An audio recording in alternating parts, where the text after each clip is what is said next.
Well, I was there. For a second, yeah. Tonight on The Line, let's talk about God with Super Nice, with your host Jimmy Snow and featured guest Shannon Q.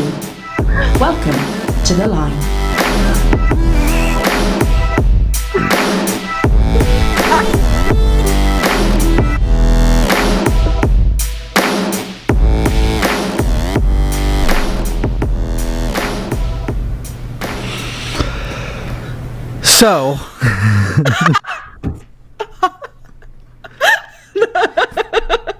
So, here's the thing. There were some technical difficulties. If you are currently watching this on Dear Mr. Atheist, that might not appear obvious. But if you're watching on The Line, I'm certain you know what I'm talking about. Let me just double check and make sure. I don't, for some reason I didn't, I thought I had that live chat up. Dave, we are now currently, you can unmute your mic for half a second. We are now currently on The Line streaming properly, right? Yes, I think we are. Okay. David, say something. Unmute yourself. No? All right. Well, so David's dead. David's dead, but other than that, everything's fine. Welcome, everybody, to a new episode of The Line. So here's the thing. Well, now I don't care. I got... Way too late. What are you doing? Okay, so here's the other thing. I wrote the title yesterday. We're super nice. But I am short on sleep, as is Shannon. And we might both be cranky monsters. Shannon has committed to still being nice. I have made no such commitment. So I am going to be. Welcome to The Line. Let's talk about God. We're super nice. Wink. And we're gonna take calls. We're most interested. So right now, I think we have perhaps one line open, though it looks like someone we may have called in and is going to try. We have some lines for atheists, some lines for theists.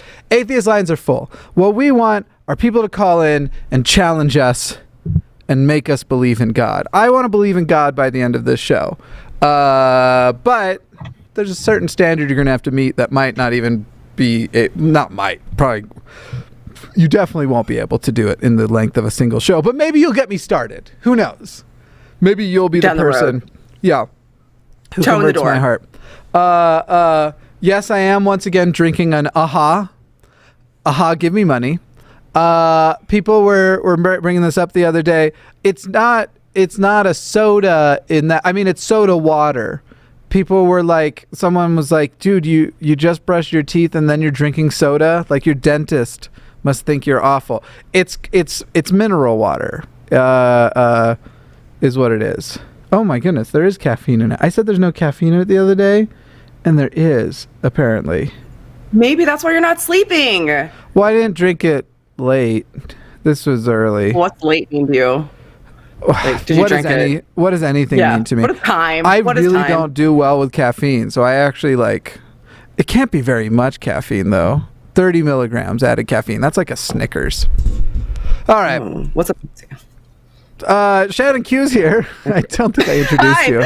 I'm like looking to see how much caffeine is in my Pepsi comparatively. Hi, how you doing, everybody? We're super professional and we're really nice. Hi again to everybody over on the line. You already heard me monologuing earlier.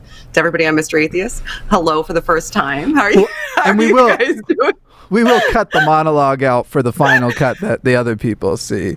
That's too bad. How much caffeine features is in a Snickers? Let's find out. I didn't think that there was any caffeine in a Snickers. Oh, There's 35 milligrams of caffeine in this Pepsi. Oh, that's more caffeine than I would have guessed.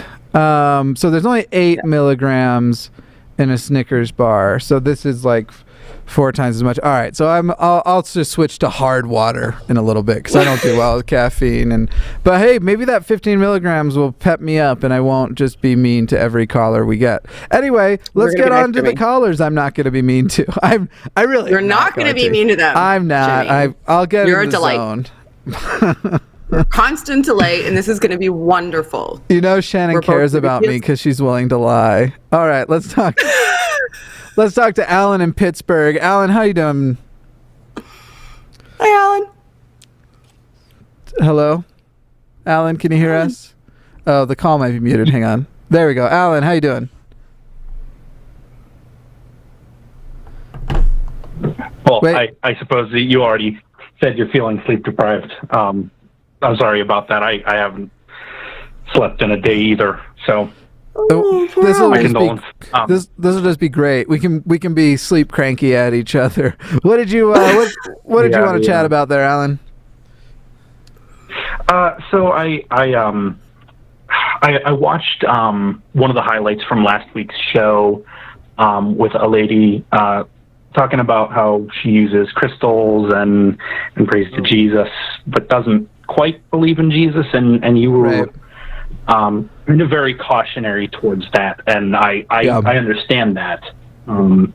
I am an atheist, but recently I've been kind of wondering about maybe is there some kind of way that you can go about like certain spiritual practices like meditation, even possibly prayer in the form of not necessarily expecting an answer or a somebody to respond, but just as a way to kind of commit to your thoughts, maybe resolve some feelings and just kind of, very deliberately, speak what you're feeling. And could there be some kind of benefit to having that, in your life? And real quick, I just want to clarify on the call that you're talking about from last week. Because my memory's super great and I just remember everything so sharply, especially right now when I'm really tired. Are you talking about the individual who called in and they also collected 4-leaf clovers because they believed that there was like a patron saint of luck essentially, but they don't really believe it, but they can't stop because they feel like if they do stop, they will? Or are you talking about, was there another individual with a similar one that was like, I think I remember there was a crystals person too, but I thought it might have been the clover person, and that maybe I made a joke about crystals, and then she was like, actually, also crystals. I'm not sure. Okay. It was the person who you made a joke about the crystals, and she was like, "Oh, well, actually, I collect crystals." I'm like, yeah, and I didn't mean the joke in a derogatory way, but it was literally like, what we were talking about for people who don't remember is that if you engage in certain spiritual beliefs, that even are like non-traditional Christian ones, you become a part of a demographic that advertisers of shitty, scammy things are like, oh, you believe in that?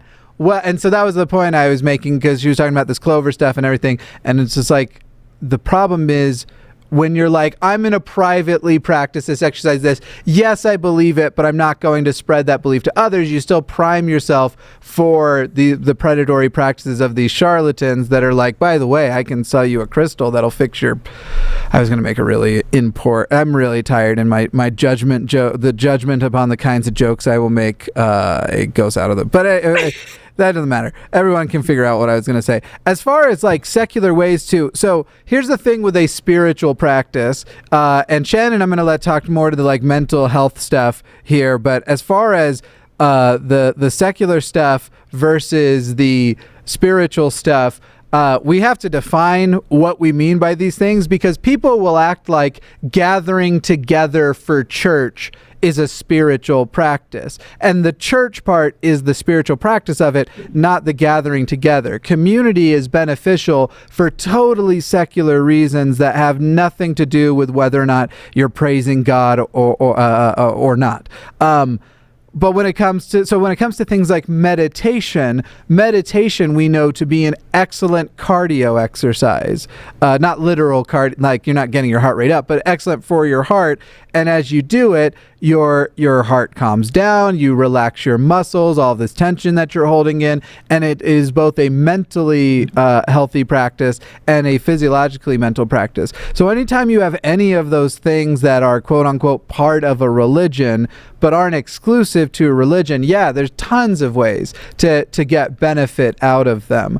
I don't advocate for obviously if it's a part of a person's journey to get out of religion, and not even if, it's always going to be. You're not going to let go of everything on day one. And so there will be little things and little things. You might be tempted to pray again at some point later. You might try out these little things. But as long as it's the people that are like, okay, now I'm here with my crystals I don't believe in, with my astrology that I know is bullcrap, with my tarot readings that I know are bullcrap, but I'm going to keep doing those things. I'm not an advocate for stopping. You should be getting yourself to a place where you're like, anything that I don't believe is true, I'm not going to go around operating as though it is. And so that's I don't think that you should do that. I think it primes you to come back to other unreasonable beliefs. And I think right now we're getting an unprecedented look into all of the non-skeptical atheists that are out there, as we are seeing. So, I mean, maybe it's just my Twitter, but I'm seeing so many of them post just absurd, outrageous garbage things about the COVID virus and such. So COVID-19, obviously, not just any COVID, that specific COVID. Shannon, do you want to speak to the mental health stuff too? I'm going to have more of my caffeinated aha. I said I wouldn't, but I'm going to. Sure. Just to be clear, Alan, I just want to make sure that I'm understanding your question. Are you asking if there's components of religious practice that can be beneficial from a secular standpoint, and whether or not they need to be divorced from religion in order to be beneficial? Sort of. I'm more asking, would it be beneficial to do that, like to explicitly go out of your way and divorce those practices from religion, and would that potentially be priming myself to slip back into religion? Okay, I understand your perspective now. So I don't think that engaging in introspective practices, so things like meditation, are going to slip you back into religious thinking, so long as you're priming yourself going into it with a goal and an intention that isn't religious. I actually think that it's more beneficial when untethered from a religious practice, because you're not inhibited by the by the imposition of the scaffolding that religion imposes upon the practice. You're able to utilize that practice as something that's beneficial to you in the manner in which it's best comports to the use that you're looking to have. So I actually think that it's more beneficial when it's no longer tethered, because you're no longer impeded by you don't have the impediment of religion telling you how to engage in that practice. You have a wider berth and more freedom. I don't think that, I mean, if you go out and buy tarot cards and start to try to read them, yeah, that's going to give you like risky thinking. But if you are looking for broader communities, and if you want to engage in some sort of meditative practices, I think so long as you clearly understand your intentions going in, then those are monumentally beneficial things to do. And I don't think that you should be inhibited by fear that it may lead you down a road towards more religious thinking simply because it's something that's affiliated with religious thinking. I think they can be divorced reasonably. Does that make sense? Yes, and thank you. That is that's right on the money of what I was asking. It's just something that's been on my mind. It's something that my therapist has recommended similar practices. And I've been really thinking about it, and then I saw that highlight, and I was like, let me think about align this. your goals with your intentions. Yeah, no, it makes sense. You don't, especially if you've come out of harm, for example. You don't want to risk putting yourself into a situation where you may be open to suggestion again, for example. So you can put fail-safes in place for yourself by aligning your actions with your intentions and setting your goals directly and following the practice that you're underneath the guidelines that'll help you alleviate that anxiety until the point that you feel as though you've gone to the other side of it and that anxiety has been subsided. But I would encourage you to engage in meditative practice. Even if you don't want to call it meditative practice, you could call it introspective thought. That's another introspective thought, and purposeful breathing is another way to look at it. And it's essentially just a relabeling of the same thing to take the religious vernacular away from it, even to just divorce yourself from it, that one more segment, so that you might be more comfortable. Does that make sense? Yes. Okay. Excellent. I think there are some examples too of like things that for a lot of atheists, because we're talking about those things that are nuanced and subtle, and sometimes you can find yourself in there and it's hard to recognize. But then a lot of atheists, for example, still celebrate Christmas when they come out of, and with those ones, it's super obvious. And that's like a broader example of, you can have a super fun Christmas, have it be about gift giving if you still like, have it be about family, and that sort of, we're taking this one day a year to appreciate each other in that different way. And I actually know that I personally, I celebrate Christmas in that I get people gifts, but I don't do anything on Christmas. But I know there are a lot of people who do, and they have much more.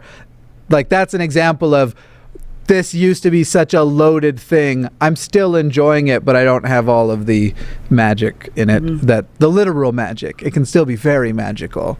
Yeah. Or you can start a relationship you later regret thoroughly. Like, both are possible. I've done that a bunch of times. I'm sorry. Yeah. So many times. It's like my favorite hobby. Yeah. I'm really confused about what's going on in the call-in studio right now, because it says we have there's a guest in the host room, but they're muted. I don't know what the hell is going on there. How do we get a guest in anyway? As in just not a caller, but a guest. And now they're gone. Or they're somewhere. I don't know what happened there. They got pulled down to the queue. Today. I don't know the way they called in, I think, is you have to have the special number to call in that way. So I don't know if people are doing crap behind the scenes. Oh, all right. Well, I guess screen it. Dave's doing stuff. We have a method for, I don't know why we're making special exceptions. They either wait in the queue or they don't. We did it the first few weeks when only atheists were calling, but now we keep everything split. So anyway, Alan, thank you very much for calling. Sorry for that confusing, weird rant at the end. Yes, thank you. Let's get the caller information. Thanks, Alan. Yeah. Appreciate you. Have a delightful Sunday. You too. All right, later. You too. Bye. Bye-sies. Somebody must have reached out. They would have been like, I heard that they're tired, so they're probably not as sharp. So I'm going to reach out and get myself on the show. Let's talk to, is it Trishelle? Tretchell? You said it right the first time. Trishelle. Okay, awesome. How are you? Doing okay. Sorry for the really confusing way I posted the question, because I know I sounded like a troll. I'm so sorry about that. I just didn't figure out how to state it. So. Before we went on, Shannon was like, there's a theist who wants to ask us where God comes from. And yeah, we were both pretty confused. So I was super confused. Yeah. What was the thing you wanted to chat about? I'm just not your typical Christian. I don't know what see. That's where I'm confused, and I need your guys' help with. Okay, sure. Good on us. I watch you guys a lot, and this is I'm just first time calling into anyone of my YouTubers ever. So I'm super nervous. And by the way, happy Mother's Day, Shannon. Oh, thank you. Thank you, Trisha. Appreciate that. Thanks. So basically my question is, ever since I was little, I've always wondered, where does God come from? Because in my perspective, well, it's not even my perspective. I've been given the ability to see things that normal people don't. Like, I've been able not knowing a person for more than 5 minutes, I have been able to tell them what has happened, significant portions of their past, like very detailed, that you could not do with the like the astrology things. Can you do it on demand? Can we test this? Is it something you can do whenever? Sometimes. Okay. Do you want to give it a try? Sometimes it just takes. Well, right now it's kind of hard because I can actually see where you guys are at a lot of times. And I've watched and listened to your guys' backgrounds, so I can't really place a background thing. Yeah. Unfortunately. Is it possible that all of the times that this thing has happened to you, there's been some reason you've been able to intuit or remember things? Or are you talking about people you've just met? You have the ability to just know. People I've just met. Yeah. Yeah. There was one person I was talking to over Skype, and I never did a visual thing with them because they didn't feel comfortable, and I described their room to a T. Okay. Why? I don't know. Do you want to again, I'm happy to give this a shot. So here's the thing that I think is at work here, because this isn't me trying to embarrass you or anything, but what I think is at work is something called confirmation bias. I think that this is what also happens with people who genuinely think they're psychic. I think you have these experiences where you go this and this, and all of the things that you hit perfectly on the dot the first time you guess, I think you take great notice of that, and that confirms it for you. Then the things that you kind of get close and you have to adjust and you have to keep talking until you tune in on stuff, because you eventually get somewhere close enough, I think that you say you go with that satisfactorily enough. And I think that on the things that you don't get right or start off with a bad guess, you move on from quickly, internally and externally, and you totally dismiss those and you don't go down those ways. That's not just the way that people who are talking to a quote unquote psychic or a quote unquote medium, that's the thing that operates on them and makes them feel like it works. But I think there are those people out there who genuinely believe it about themselves because they are naturally good at what we're talking about is called cold reading. They're naturally good at cold reading, and they don't recognize the problem they have with it. And so there's actually people like Matt Dillahunty. He does it in his magic show to show you that it's so easy. Not so easy, but that it's a thing you can learn to do. But again, if you want to give it a shot and you want to tell me something I've not talked about on my show, obviously, some significant portion of my past, and maybe you'll convert me to believing in whatever this psychic or medium property is you have.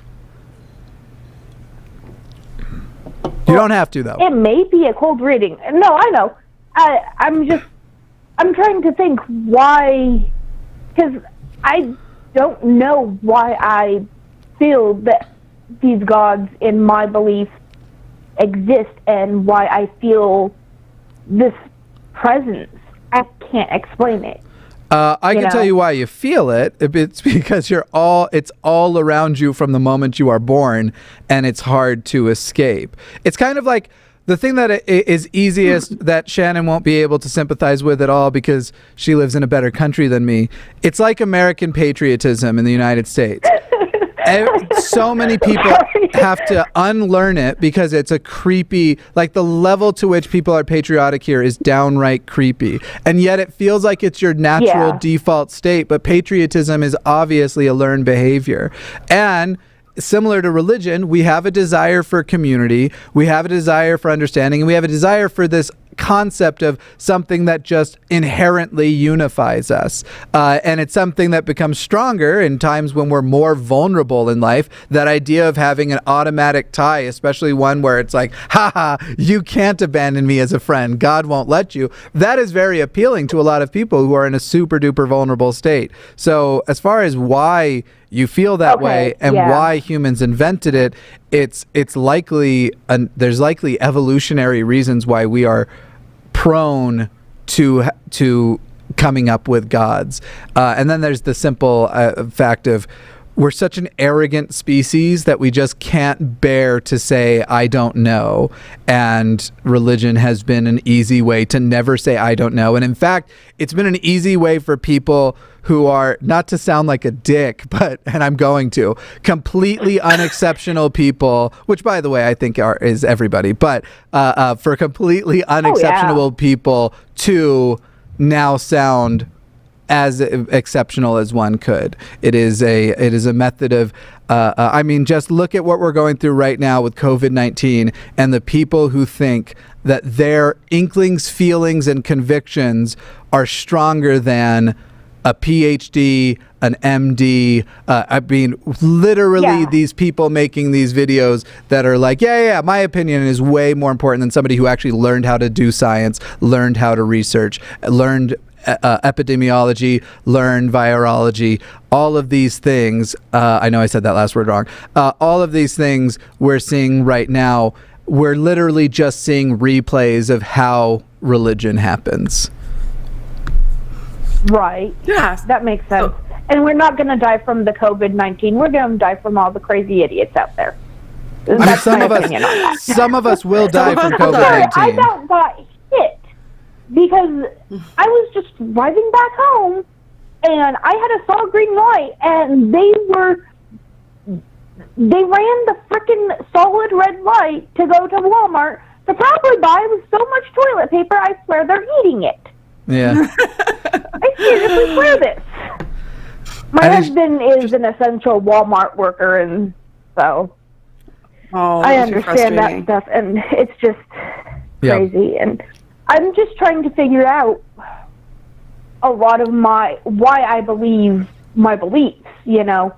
I'm not a Christian because Christians, I grew up in Presbyterians and how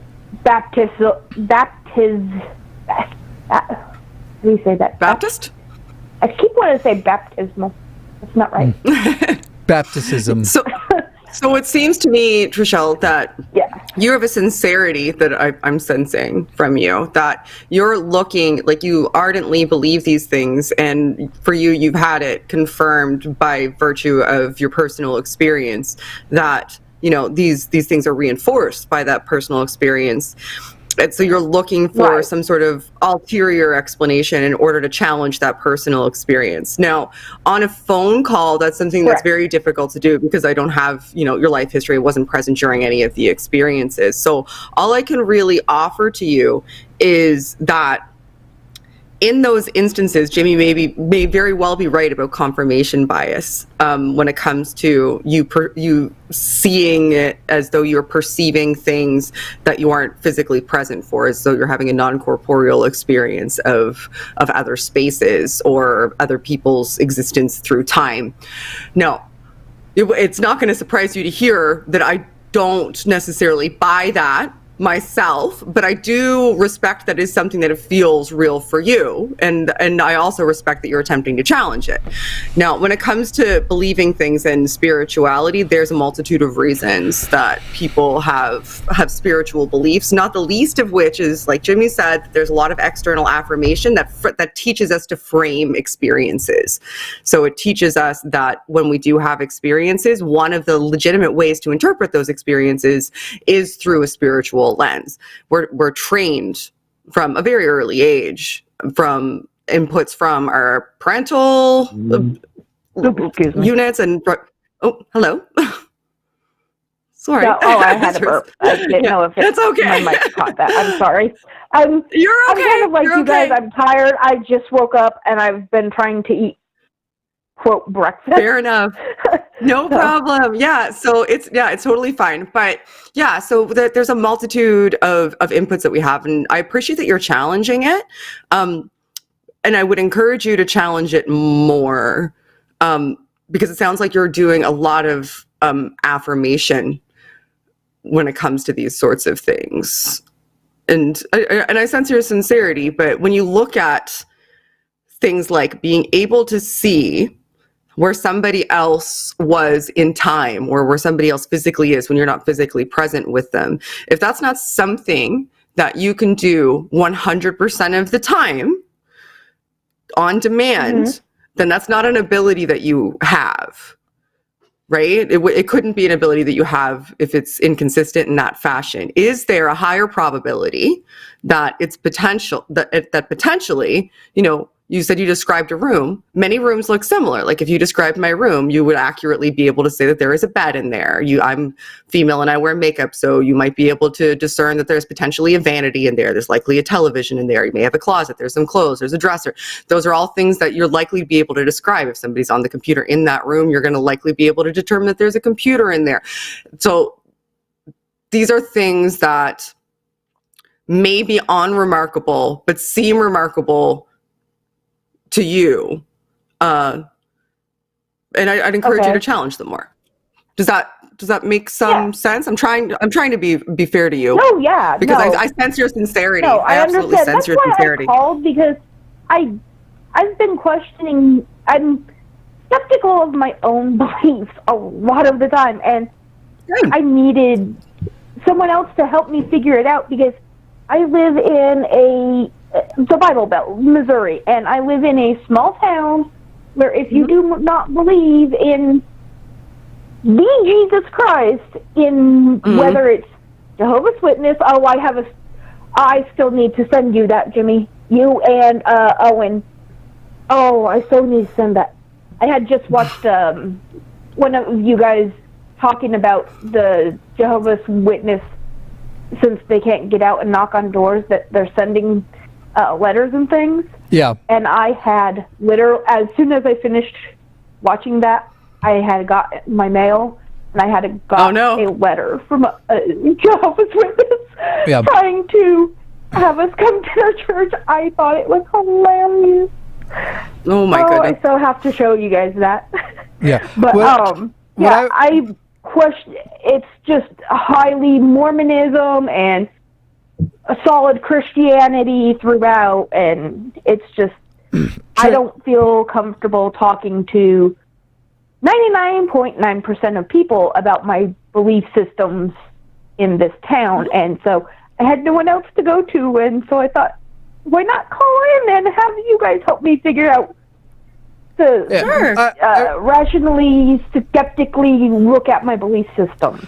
I would say lastly, before we let you go, on the whole the psychic thing, the predicting stuff and everything, right now what also happens with a lot of people is they don't really put themselves in situations that they're likely to fail, and some of that can be making excuses like, well, if you don't believe that I can do it, then I'm not going to be able to. You have to believe I can do it, that sort of thing. I would test it, because obviously I don't think it's reasonable for me to expect you to just never try again because you're just further self-indoctrinating. No, I think you're right. I think it may be a cold reading kind of thing.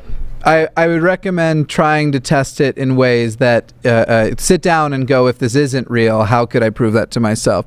You can go and look at old James Randi videos and when they did their tests, because what they would do is have people who would profess some sort of supernatural power, and they would create a test with the person. Like, it wasn't like, aha, we're going to get them. It's literally, they're saying they can do this, and they agree to terms on the kinds of ways they could prove it, and they go with things like probabilities and stuff. So one of the things that can be useful to do that I've seen like Darren Brown do is where he actually recorded a session. He would go and cold read people, and they would think he was psychic, and then he would go back and show them the video of everything he got wrong but passed over, and it was like 10-to-1 wrong things versus right things.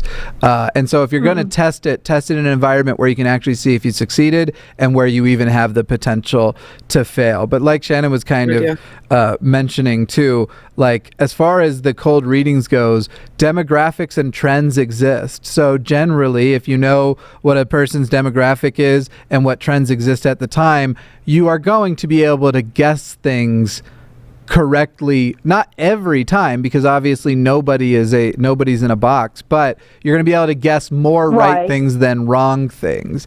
Like I'm 30, so you can probably guess that recently I realized that as an adult male I should have things on my walls, because I just had bare walls for forever. Wait, and that's like a really common that's like a really common experience for guys, where like, especially ones that don't get married young and stuff, they start to get a little older, and then they have somebody over and they're like, so you just don't decorate at all, right? And it's like, well, my blanket's kind of festive. I don't know any male in our age group that does that, because I'm turning 33 this year, so I'm talking about more guys in their mid-20s, and so that's why I say I recently had the revelation. Well, my husband's 2 years younger than me, and he never had anything on his walls or no decorations of any sort. So that's what I'm saying is, know what's normal.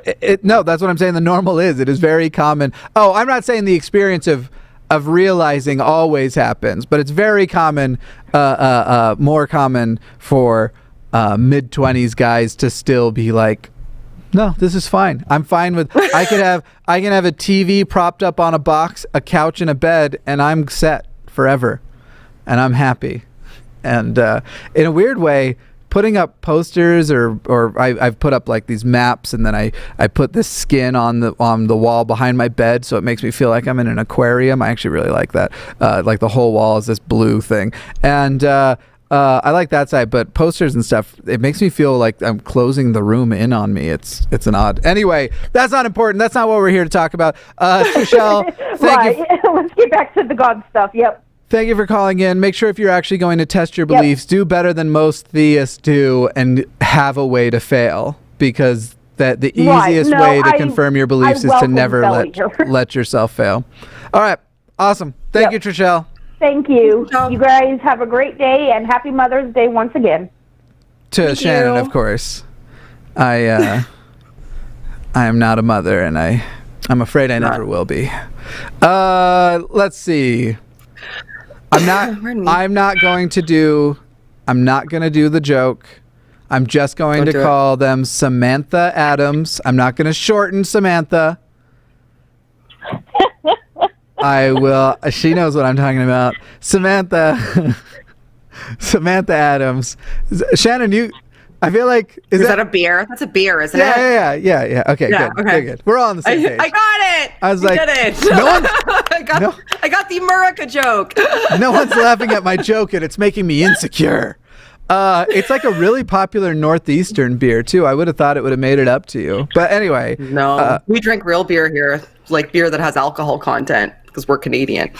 This is like one of those things where it's like my patriotism isn't going to kick in. I'm like, well, in America, because I don't care. All beer is disgusting. It tastes like you took the sweetness out of a banana and you carbonated it. That's what beer is. Samantha, that's not what you wanted to talk about. Disgusting, unsweetened banana soda. What did you want to talk about? I want to talk about why I believe in God, but it's kind of funny that I thought you were going to say the same thing you did last week about me being in British Canada, or what? Not last week, a couple weeks ago. You said I was from British Canada. Did I say British Canada? I meant British Columbia. Yeah, but it made it funny about it. And actually, I don't know if I'm related to Samuel Adams beer, but I'm related to Rickard's Red. I don't know if I'm related to Jon Snow, but I'm going to pretend I am. He's a historical figure now. Is he? Oh, okay. I'm not a Stark. I never have been. All right, let's jump into this though. So you want to talk about why you believe in God? Yep. Now let me ask, before we get started, I want to ask this. And you might hate it because it might mean we never talk about what you called to talk about. But is the reason why you believe in God only good enough for you to believe in God? Or would it be good enough for others to believe in God? Is it a reason that should compel myself as a skeptic or anybody besides you to believe in God?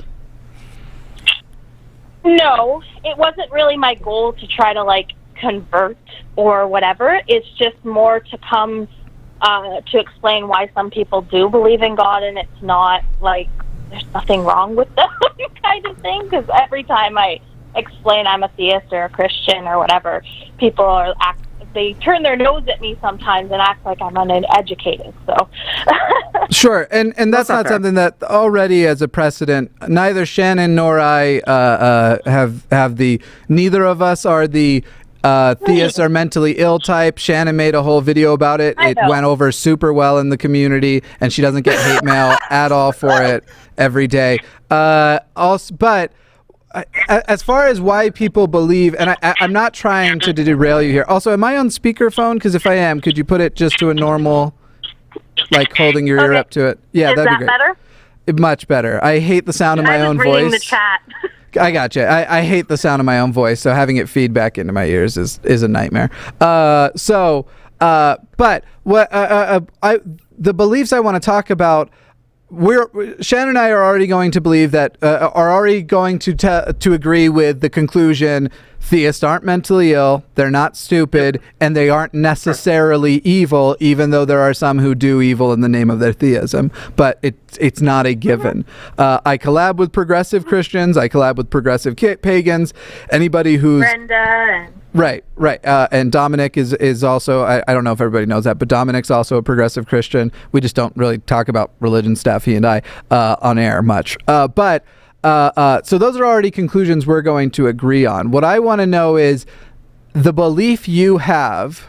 Could somebody take the way you got to that belief and believe in something negative and believe in something bad?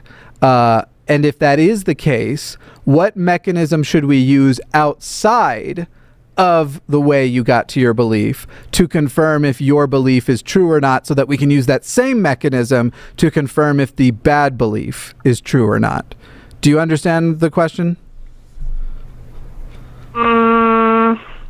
I don't know if I understand the question. So let's start with this. Give me a summary. And if you can keep it as succinct as possible, because this conversation is going to have to go to a couple of places. So I am the king of taking too long on each individual point. We're going to try and not do that for this call. Can we start with as succinct and quick an explanation of why do you believe in God? I grew up being abused, and my family went to church until I was about 6 or 7, and then we stopped going to church. And then we didn't go to church for quite a few years, and I felt a sense of loss for that myself. My parents didn't seem to care. I continued to go to summer camp, a Christian summer camp, the United Church of Canada. And the story of Jesus was something that hit me really hard, and it made me think, well, if God loves me so much that he's willing to do this for me, then maybe I'm worth something kind of thing. And it really helped me get through a lot of years of my life where I grew up with the mother that I have. Okay. So when we're talking about what we're essentially talking about is it's something that you got a lot of comfort from. It's something that you used to handle a negative situation you were in. So I don't want to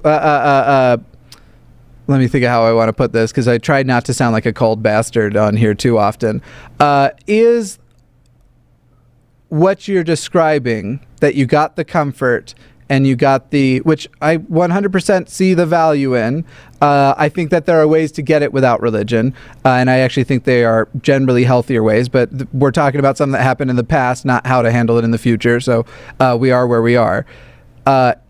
Still hard to handle in the future, but that's besides the point. Right. Having gotten the comfort from it making you feel better, it making you feel nice, is that a commentary on whether or not it is a true belief? Not necessarily, but if it's what helps me, it helps me, I feel like. So here's why I think it's important that we get to truth outside of where we get to truth as opposed to just what makes us feel better.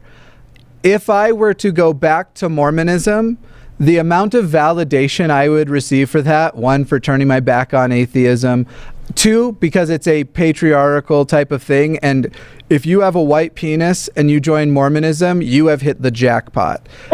Your career is going to improve. They will see to it. Your life in general, you'll practically be issued a wife. Not literally, it's just, it feels that way now from the outside. And it would feel very good. And there's a lot of people in Mormonism who can list the exact story you just stated. But we're talking about something that isn't a progressive religion, isn't a version of Christianity that isn't unharmful. In fact, it's super harmful, and it itself is extremely abusive. So the method by which they would defend that they are Mormon could be identical to yours. And yes, I 100% am like it. I mean, presuming based on the things you've said so far, I feel much less urgency to remove your Christianity, if that's possible, than I do believe, not literally, but your belief in Christianity. Then I would feel the urgency to get a Mormon out of Mormonism. But at the end of the day, when we're talking about does it matter if something is true or not? Because if we decide no, and we decide there are other reasonings by which it is okay to believe something, if a person can believe in an extremely harmful belief, I have members of my family who would literally say the exact same story you just said, and justify their belief in Mormonism. So if we're going to, Shannon's always so polite and raises her hand. I was always going to go over to you. But the then bit is, we have to decide, does truth matter? And I think it does. And if it does matter, do we believe things in a way that other people, our positive beliefs, other people can justify their negative beliefs? And if we do, how can we challenge theirs? How can we tell them they can't do that? Because we are talking about a very you-centric belief and how it made you feel, and therefore whether you should adhere to it. And I don't think we should have that. It's a double standard, and I don't think we should have it. Shannon has been waiting so patiently. Go ahead, Shannon. I actually have a differing set of concerns based on hearing your story, and this is just really surface level, obviously, because I've just been introduced to you for the first time now, and I've only heard a very small snippet of what your entirety of your life experience is. But my concern is, it sounds as though religion fulfilled the role, and specifically Christianity, fulfilled the role of abating a mental health crisis for you, and in some fashion operated as an effective coping mechanism to counteract psychological distress. And what's concerning for me there is, what I hear is that you haven't fully actually dealt with the psychological distress, or outside of how it's couched within the religion being what abates it.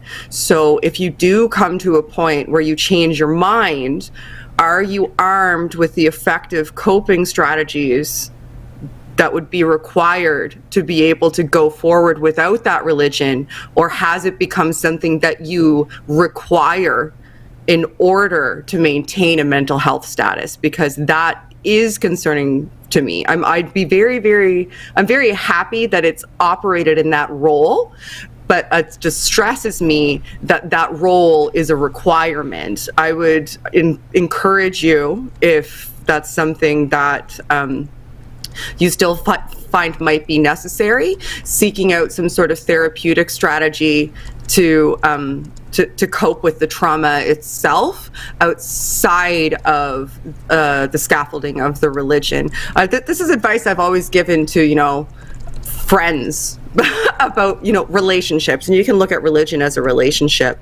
Until you are entirely happy by yourself, you can't look to a relationship to fulfill a component of you, or fix a component of you, or make up for a component of you. And if you're looking for a relationship to do that, that is a damaging, potentially abusive relationship that you're entering into, because you need it, you don't want it. You're there for the wrong reasons. And I think that that might be analogous here. I hope you understand that when I'm saying these things, it's coming from a position of concern, because if you do one day come to some sort of epiphany that changes your mind about your religion, I don't want you to be in mental health distress as a result of that potential epiphany. Are you okay, Samantha? Yeah, I'm okay. Just Okay. thinking Sorry. in what you said. Okay. So long as you're okay. I don't want to push you into a direction where yeah. you're not okay. Yeah. Yeah, I'm okay. I hope Okay, you I've understand the tried, spirit in which yeah, that to get help intended in is the me past. caring. Yeah. So I just, if you can seriously analyze your relationship with religion and say that it's not something that serves essentially as a mental health band-aid, that is a requirement for you, and that you, if you can legitimately look at your faith and say, I'm not afraid to not have this because of what it might mean for my mental health, then my critique means nothing. But if you look at the religion and you honestly have to say, this is something that I need in order to maintain my mental health, you should explore your mental health.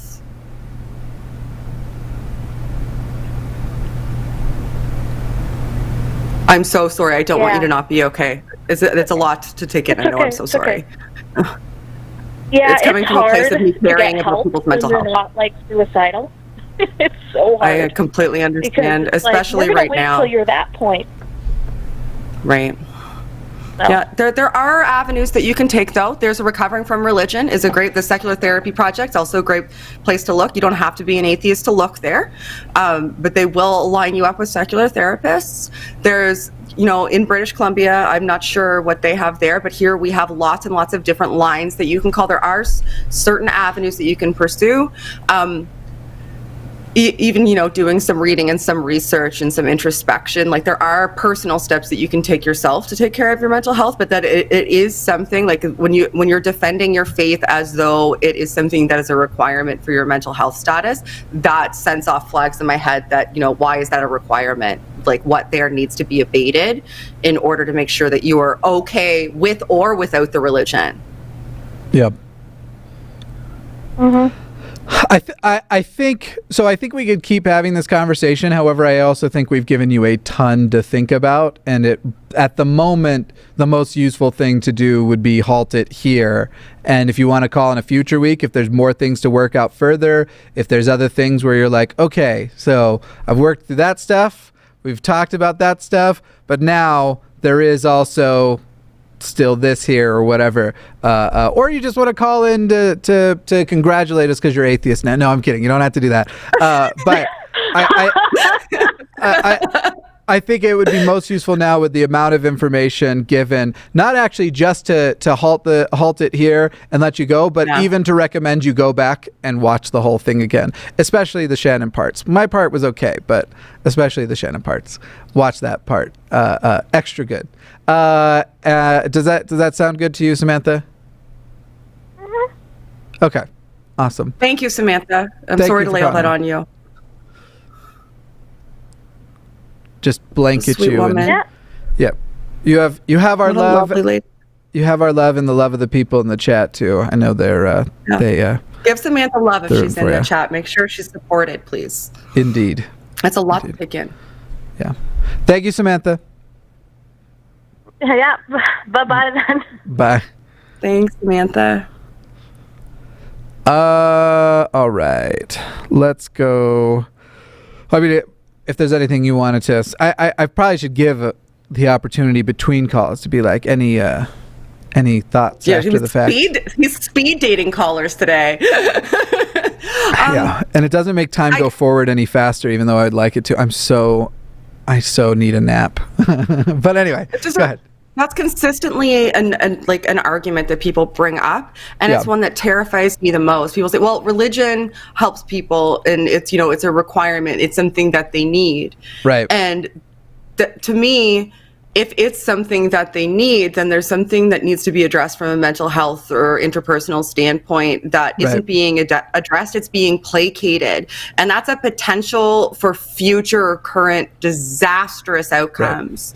Right. Because somebody could change their mind about religion, and then they've entirely lost the artifice of security that they've built for themselves in their mental health schema internally, when they could have been doing the work of building a self-sustaining mental health schema that doesn't require an external belief structure. So when people make that argument, it breaks my heart in half, because it's like saying, well, people can use it as a Band-Aid, so we should keep it. But no, that person might need a cast. That person might need surgery. We need to address their problems. Like, why don't we care more about their mental health? Like, is it just the fact that now they say that they're okay? Like, care more. Care more. Don't say that worked. Care more. It's something from my own life. I was for years just in this horrifically deep depression which is why I still experience depression as an adult, but it's not the same, and it's why I don't.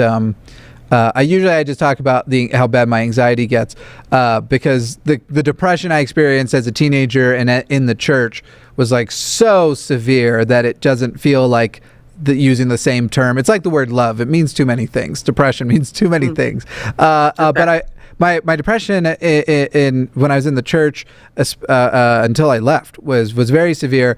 And for years I had been talking to my parents and trying to convince them to let me see a counselor, but they wouldn't, and it seemed like it was for fear of what I would say about them, or for fear of what the repercussions on the family were.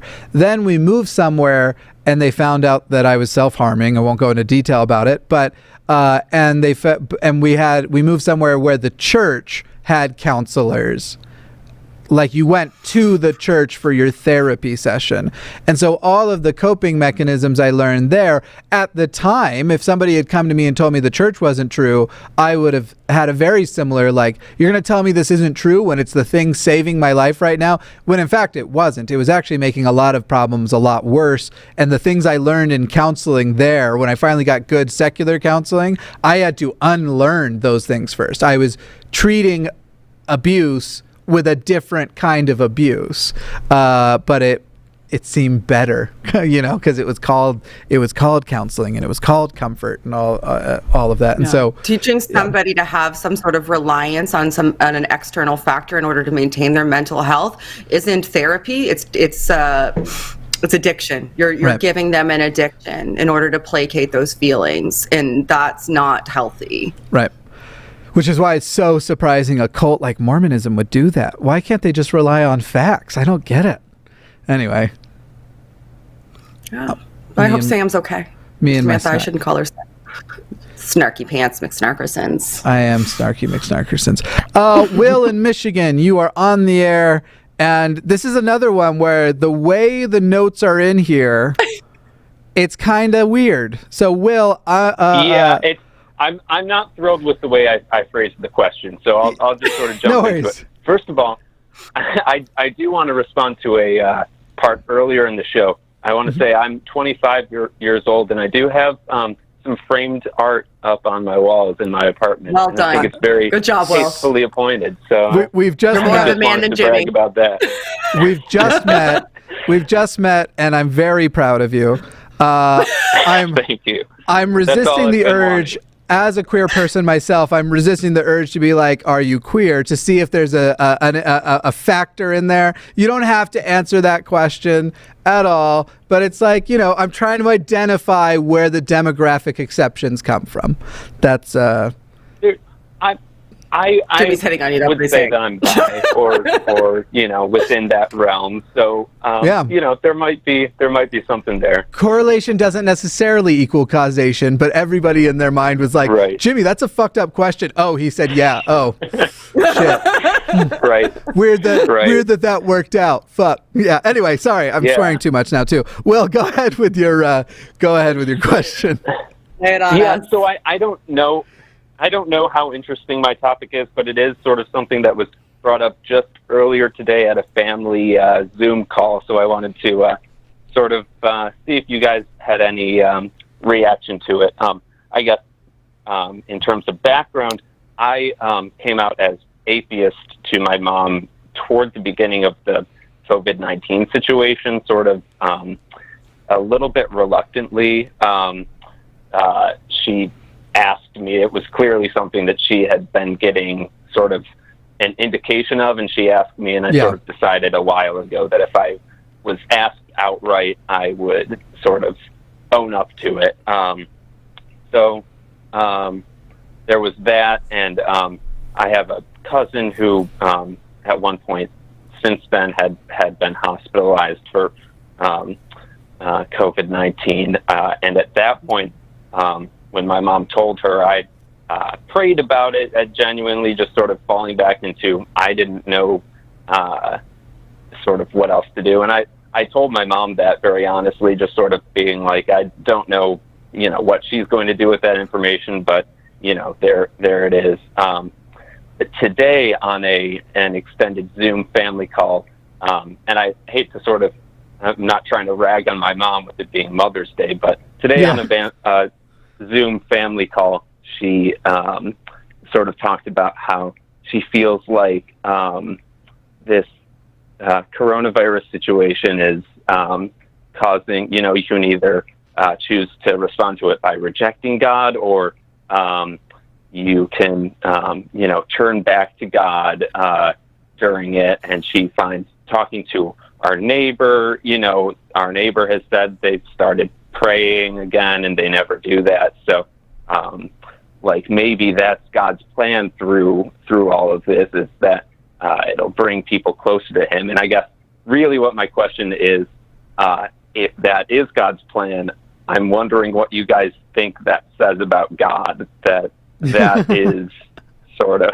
that, I mean, you could guess. You could guess what I would say. Well, before we actually answer the real question, or the question you're asking, I want to answer the question you didn't, which is what I would have said if my mom probably will say something like that to me at that point. What I always, whenever people try and come up with, like we did with the last caller at the very beginning, this is the truth, and this is the obvious reason it's true. The question is this a truth exclusive to one, or is this method of getting to truth exclusive to one quote unquote truth? And so the question I would have asked my mom back is, do you really think that the only people who are going to feel that way are Christians? Or do you think that this is also happening to Muslims? Do you think it's also happening to Jews? Do you think it's also happening in every part of the world? Do you think Hindus in this feeling of absolute hopelessness, who don't really have a belief in Hinduism anymore, is there an increase of Hindus praying to, and I hope if there's a Hindu watching that I'm not butchering the way the religion works, but praying to the relevant God who would see to healing or the relevant virus God. I really don't know how Hinduism works that well. Virus god of Hinduism, Jimmy. Yeah, the virus. No, well, but I do know that they have some gods that that's the god of, I don't remember.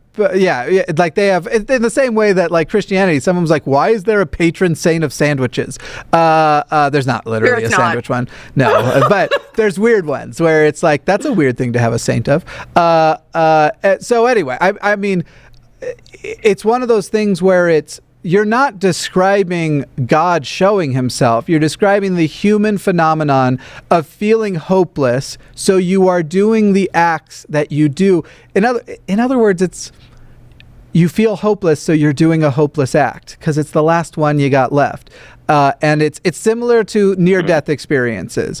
When a person has a near-death experience, they happen to see the version of the God that they were taught and that they were surrounded with. You don't have a lot of Christians in America meeting Allah and Muhammad, and you don't have a lot of Muslims having near-death experiences they're everywhere. I was going to say in the Middle East, but they're also in Africa, but there's tons of them, and you don't have a lot of them in the East having these moments of oh yeah, I had a near-death experience and suddenly I believe in Jesus. No, it reaffirms their Muslim faith. And so if we're not talking about an exclusive way, and I wouldn't have taken this long to say it to her, I would have just said, okay, Mom, do you really believe this is God and that only the real God is doing this? Or do you think, and the real God being hers, because that's obviously who she thinks it is, or do you reckon Hindus, Muslims, Jews, Buddhists, though Buddhists have a different set of spiritual beliefs, but that they would still be receding into their Buddhism for comfort, or is it, it's just God? It's just the Christian God, because it's not like we're seeing a bunch of people convert from totally different religions to the true religion now in the face of COVID. So that is how I would respond to some question like that. As for the kind of person God is, I just love that he is the exact same as I've seen this guy a while back, and I remember thinking like he's a lot like God in that he tries to make me love him through abusing me. And so yeah, that's what I would think of God. Yeah, well, it's like go ahead. I'm sorry. It's okay. Well, I echo a lot of Jimmy's sentiments, specifically when it comes to the Christian God, though. The Christian God has said many, many times in the Bible that we're supposed to have a reasoned faith. So why would he orchestrate a situation where people come to faith out of desperation without sincerity? Because your faith is supposed to be sincere and reasoned. So why, if that's what he himself has directed people to do, it seems contradictory to his statements in the Bible to orchestrate a scenario where people come to faith out of desperation and insincerity, as opposed to coming to reasoned faith through sincerity. So it doesn't sound like something that he would do. Sounds like he would be contradicting his own directives and imperatives. Mm-hmm.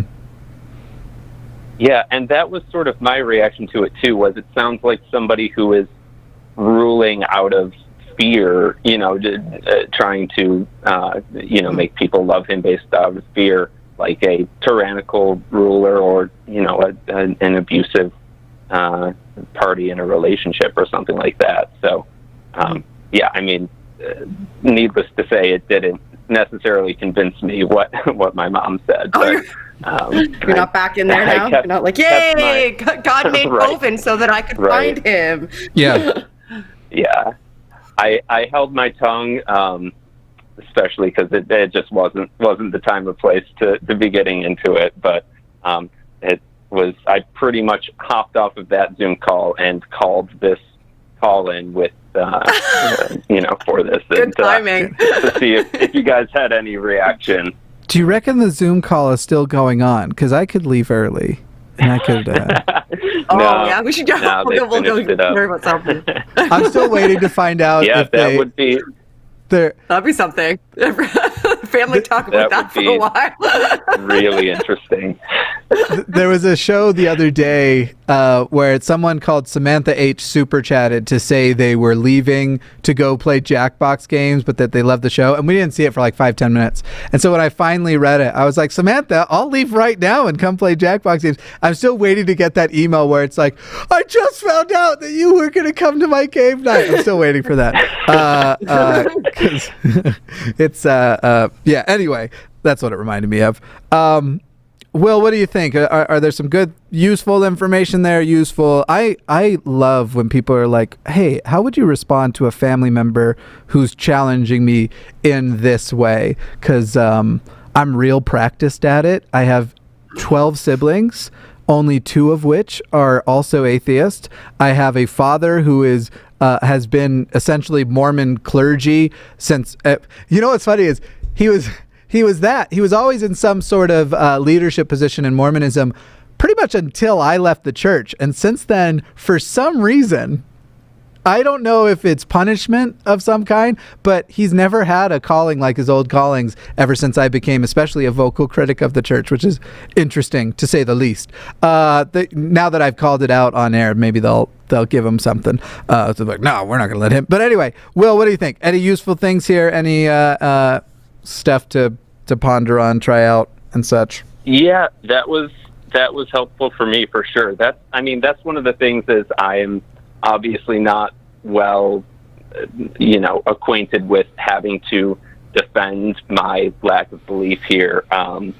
I am also, I've come from a fairly large family, and I'm the only one in my immediate family who has left the faith. Right. I have been able to find out that a couple of my cousins actually are atheists. So that's been good to find out since coming out. But yeah, and that's another reason why I haven't been eager to.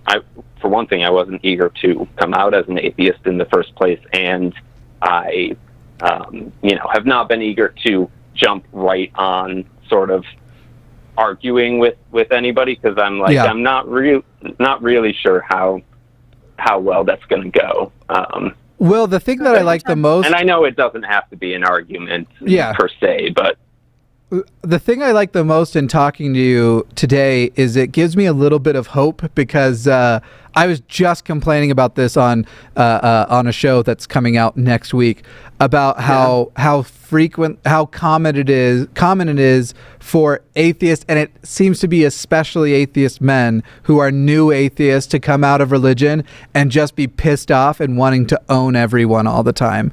And it sounds like you're not one of those angry guys. That and I said this on that show too. I was like, my advice to everybody who finds themselves in that position is shut the fuck up for 4 years. Don't help. He literally you're not helping. Yeah, that's my. Was there. That's my actual advice. But you don't sound like you're angry. It sounds like you're trying to reason. You want to have the conversations. And I don't really want to have the fights anymore either. If you notice, whenever the people call in that I hang up on, it's the people who are being dishonest. They're being assholes. They're using fallacies and somewhat proud of it. And it's a conversation where it's like, oh, you don't see me as an equal, so we're not having this conversation on equal grounds. So fuck off, and that's when I hang up. But most people who call in who are theists, we have these conversations where I'm still going to challenge them, but I don't have that fight in me anymore. I don't have enough rage and to fuel me, or when I'm sleepy kinda, but most of the time no.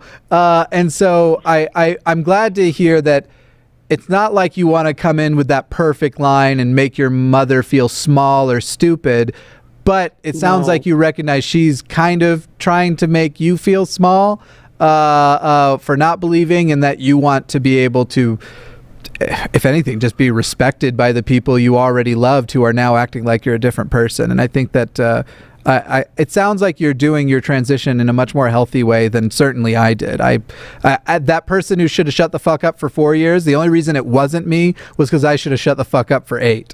That's and I don't. Sorry, I don't usually recommend my channel, because it seems ostentatious to do it. But if you're, one of the things that I do primarily is I engage in conversations with people who are diametrically opposed to me, like in belief systems, ideologically, just to show that complex conversations can happen and positive outcomes can come from them. So if you haven't checked out some of my work, that go and have a look at me talking to some theists about where we disagree. And like I've talked to PhDs and pre-suppers, like I run the gamut. I'm not saying that you should adopt my strategies necessarily, because that sounds incredibly, I struggle with sounding really self-serving right now, but it's one of the things that I try to do, and I'm open to critique too, but maybe go check it out if that's what you're looking for, how to have these positive dialogues with people that disagree and do those and challenge while still also being respectful in the dialogue and maintaining a relationship, because that's something that's most important. You shouldn't have to sacrifice your relationship for this. So if you haven't looked at my channel, maybe go have a look at some of my more contentious subject matter dialogues. Maybe I can help. Maybe I'm okay at it or whatever. I don't. That sound. Now I feel like the worst person. Yeah, I feel like I said I was good enough. I also recommend Shannon's channel. I recommend you don't check out my channel at all. Another channel that I would recommend, though, that's great for new atheists. And the thing that I want to tell new atheists about this channel is, at first, just use it to examine your own beliefs and make you the way you talk with others better. Don't try and become one of them right off of the bat, because you'll be bad at it and you'll do worse. There's a lot of but anyway, it's called street epistemology. And it's a super useful tool to use on yourself, to use internally, and to improve your conversations. There are people who watch 2 or 3 of them, and then they're like, I'm going to go and do this. And the thing is, it might work once or twice, but you're going to meet that person who, like, I feel bad for anybody who it's their first time trying it out, and the guy they try it out on is my friend Ocean. You're going to get destroyed. Like, you're going to be absolutely... just absolutely destroyed. Correct, so it's really, really good for start out watching something like that to examine your own beliefs and why you believe. It will also help you. The value I got out of that channel when I started watching was, oh, I did that. I didn't have words to put to it. It communicated thoughts I was having and struggles I had gone through in words that were succinct and clear and stuff. And so that was the main value I got out of it. And so it'll improve your ability to have conversations with others. Plus, it kind of shows off every new angry atheist wants to be Christopher Hitchens. But none of you are going to be. There is no second Hitch, and I'm sorry, that's just how it is. And if, as far as a person-to-person conversation goes, the way Shannon has conversations and the way street epistemology has shows you how to have conversations, you are going to have more success getting people to at least see where you're coming from, even if they don't end up adopting your beliefs. I have had people using the same methods who went from, I think that you worship Satan, to actually I get your beliefs and I think you genuinely hold them and you're being honest, in the course of an hour. And that's as much as, if they're not going to drop their bad beliefs, that's as much as I can ask for, which is at least know where I'm coming from and stop acting like my beliefs are a conspiracy against yours. So both of those channels are excellent. Don't watch Dear Mr. Atheist. It's hot garbage. Watch it once or twice just to test yourself. Well, I will say just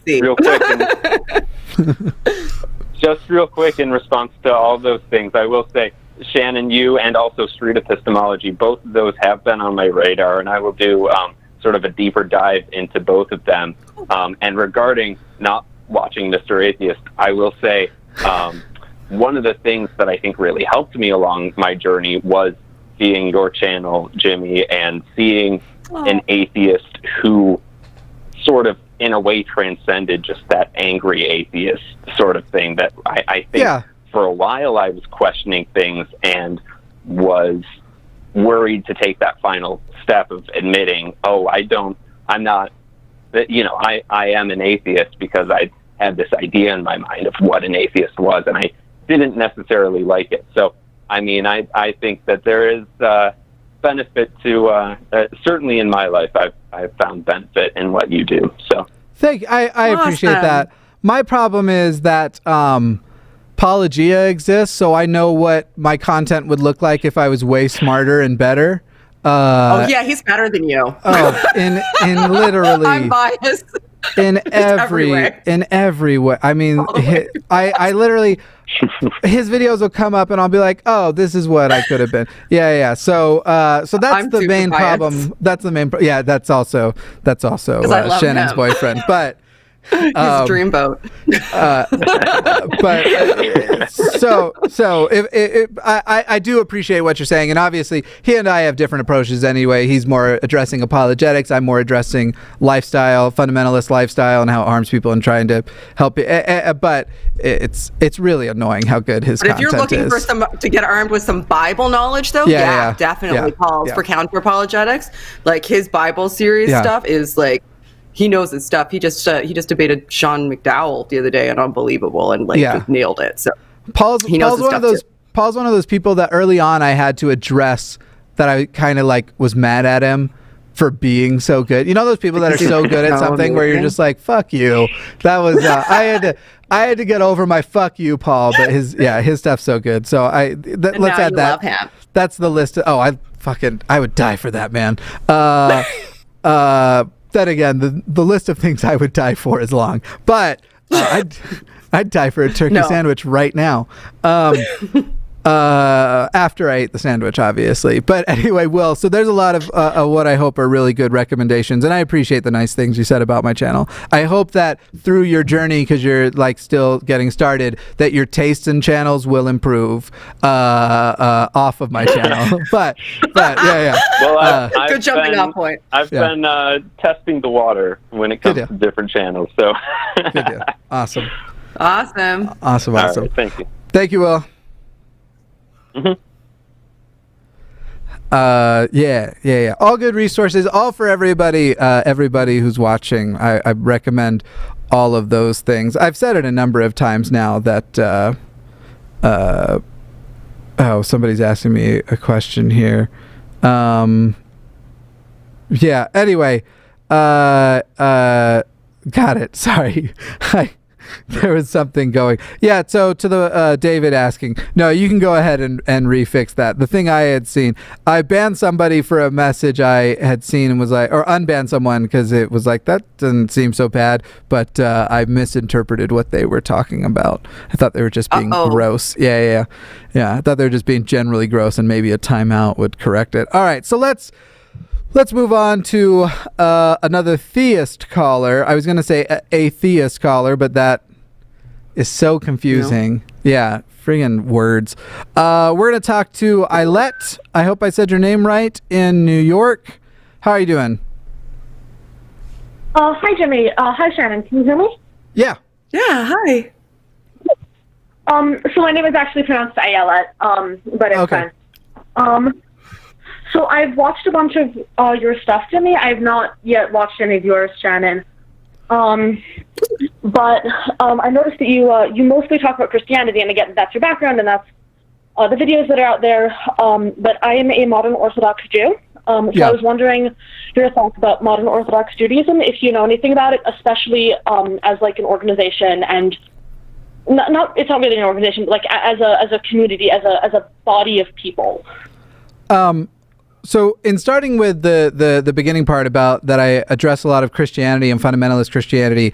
I try to keep it to the individual issues within so that it can apply on the outside. So when I'm talking about modesty standards and how misogynistic it is, certainly that is meant to be extended into Muslim culture as well, where modesty is such a huge thing. I am not one of those atheists that I'll defend a person's right to wear a burqa, but I see the burqa a lot like I see Mormon temple garments, and while the women in Mormonism are going to celebrate that they wear them and how empowering it is, I know what that programming actually looks like, and that it is that reinforced misogyny. So when it comes to Orthodox Judaism and the fundamentalism that can be found within, I find any belief that is compelling people to believe against their better ability to reason their way out of it as a harmful belief. So regardless, now that said, there are a great many Jewish people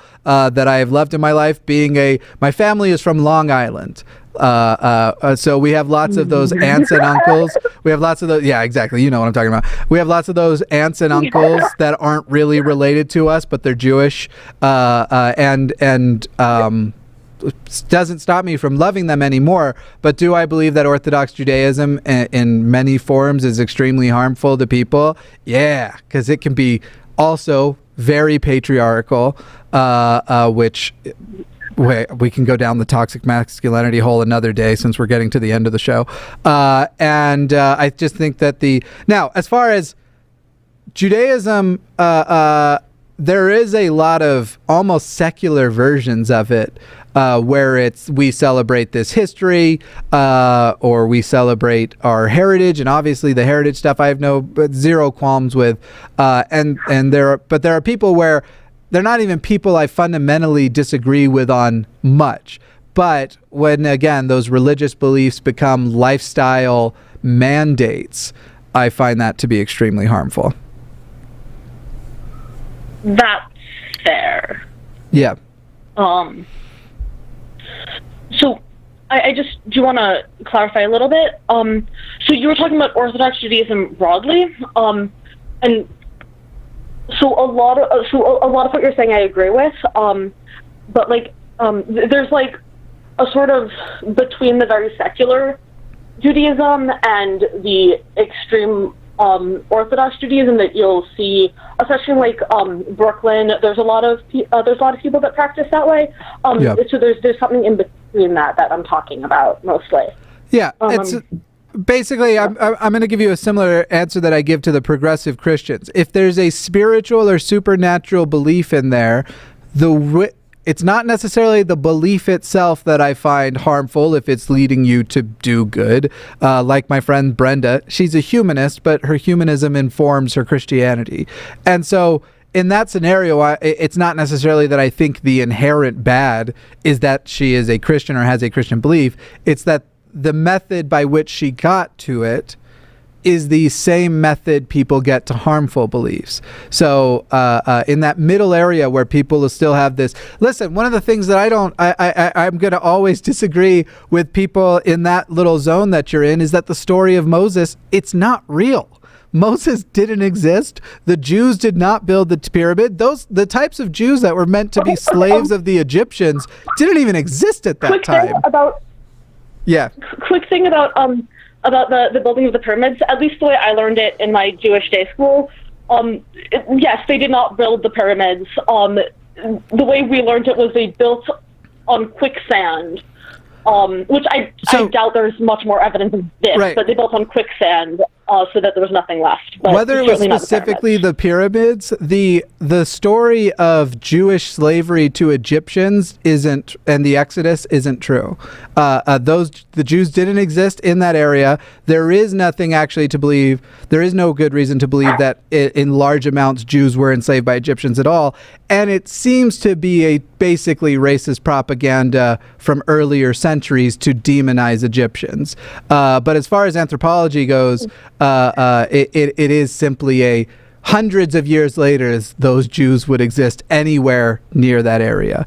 And so those are the sort of things where it's like your adherence to a book of mythology or a holy book and is telling you to be defiant of our best historical understandings based on methods which can actually get you to something close to the truth. There's not a thing about history that doesn't have some biased slant to it. I mean, everything. If we actually could time travel, we would find lots of things we got wrong. However, we would find that those things that we learned based on scientific methods, anthropology, and the like are closer than the ones where we were like, oh, well, this was a tradition that was just passed down from time to time. And so I actually think that is one of the ways religion can be harmful, because it teaches you to modify reality, and then it also can teach people to build prejudices. Now, obviously, as far as prejudice in Judaism goes, it's usually more prejudice against Jews than it is Jews' prejudice against others. But historically, the story of Jewish enslavement by the Egyptians seems to be racist propaganda from earlier centuries against the Egyptians.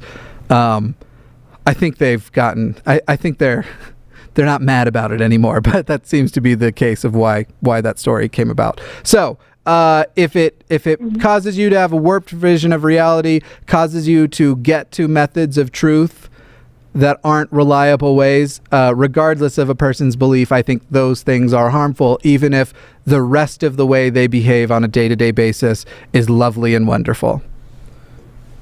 Can I actually comment on what you're saying about reliable methods to get to truth and favoring that over faith-based methods of getting to something that is called truth? Sure. Historically, there have been numerous occasions on which scientific reasoning was applied to things that were ultimately harmful.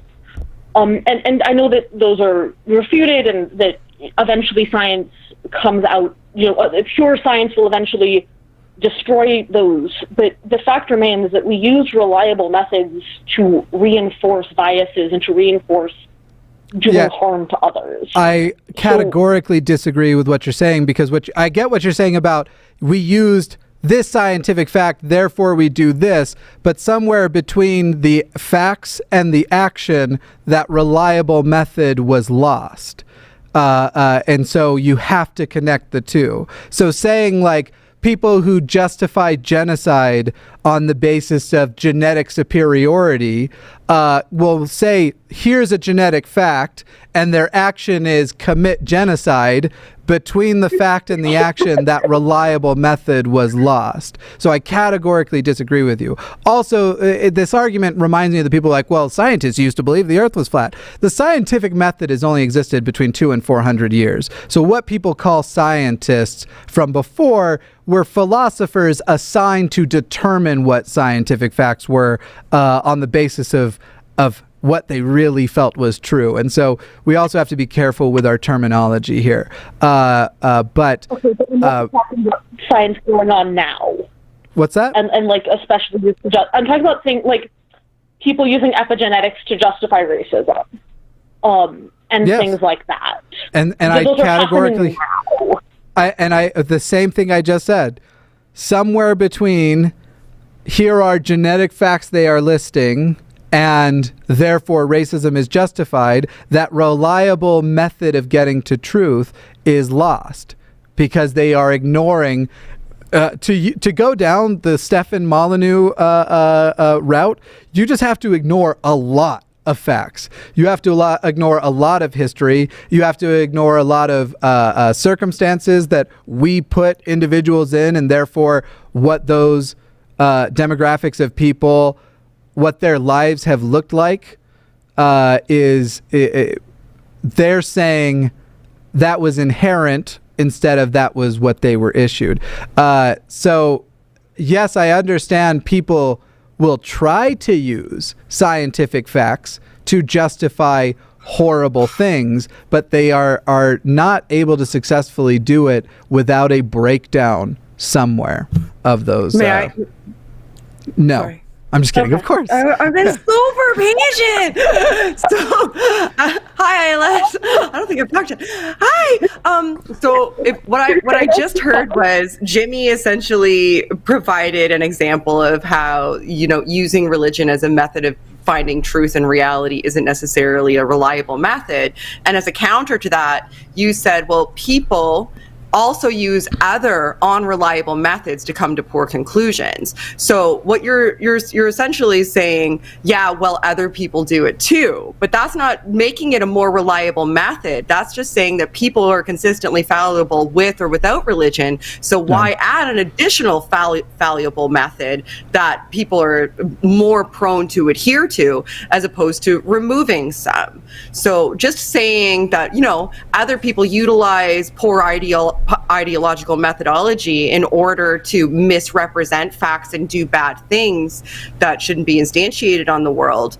Yeah, I mean, nobody would argue with that. That's just a thing that's true. Like, people are shitty. Some people are shitty with religion, and some people are shitty without religion. And people do shitty things. But in order to counter that, the best thing that we can do is have better ideological methodologies. And so saying this one's bad, but yeah, these guys also use a bad one, isn't finding a better one. It's just saying other bad ones exist. Yeah. Yeah. I do want to clarify that I wasn't saying that religion necessarily gets to an objective reality, just that it's non-objective, maybe not reality is not worse than. But you make a very good point, and I hear your point. And the issue reason we were getting there is because religions teach people time and time again, it's not just a matter of, it's not like I'm talking about they did use reliable methods to justify Mormons. To be a Mormon is to accept a history of the American continent that has been thoroughly debunked. Bonkers. It is basically to the level of couldn't. Absolutely crazy. Utterly impossible. To any outside of the church anthropologist, it is so obvious. And I've had ones where I've literally been talking to anthropologists who are like, I know nothing of the Book of Mormon. I say, okay, how about this? What if I told you that around 400 AD, or BCE, not BCE, whatever the one for CE, just CE. What if I told you around 400 CE, 4 million-ish people on the American continent died, and they are in no way related to the Native Americans. They died in a war with steel technologies, chariots, and the like. And it's literally like, okay, well, I've known nothing of the Book of Mormon, but I'm telling you that objectively did not happen. That is impossible. Like, you are talking about, of all of the things, they have been able to find these tiny, speaking of Judaism, they've been able to find these in the desert, these tiny civilizations they knew existed, of literally a couple dozen people based on context clues that there were in historical records. They're able to find these tiny ones, but we still haven't found these 4 million descendants of Jews on the American continent who, up until very recently, were supposed to be ancient Native Americans, but now are, no, they lived alongside the Native Americans, but they never bred with them, and they were totally different people because DNA was really inconvenient, and debunked that whole thing. People are really good at not having sex with each other, too. So that yeah, apparently. Yeah, it was that's great. What people are the best at, is just not fucking each other. And so we have a situation where the religion is teaching people to accept as historical fact. I literally believed that I had Nephite and Lamanite ancestors, because at the time we hadn't found out the thing about Native Americans, and I had also believed a family lie that we were related to Native Americans, which we aren't. I found out when I did my DNA test that those were bullshit stories. But anyway, it teaches them to believe things that can't be true. It teaches people to literally say, not am I using a reliable method to justify my bigotry, it's I'm not going to look to reliable methods because it's contradictory to this. It's contradictory to this unreliable fiction story. And that I think is ultimately entirely harmful. You make a good point. Thank you. And you said it was Iolet, not Eyelet, but Iolet, right? Put a little emphasis on the L. Iolet. Iolet, yeah, like that. Iolet. Thank you. Heck yeah. I think we gave you a lot to talk about. I hope you'll call in a future week and let us know where your thoughts what they have evolved into, where they've gone. Tell us off. Yeah. Some people all of the say things that we got wrong. Some people say that I am a very evolved thought, but they aren't spelling thought the same. I get that more than you, to be fair. I don't know that you do, actually. I think... Really?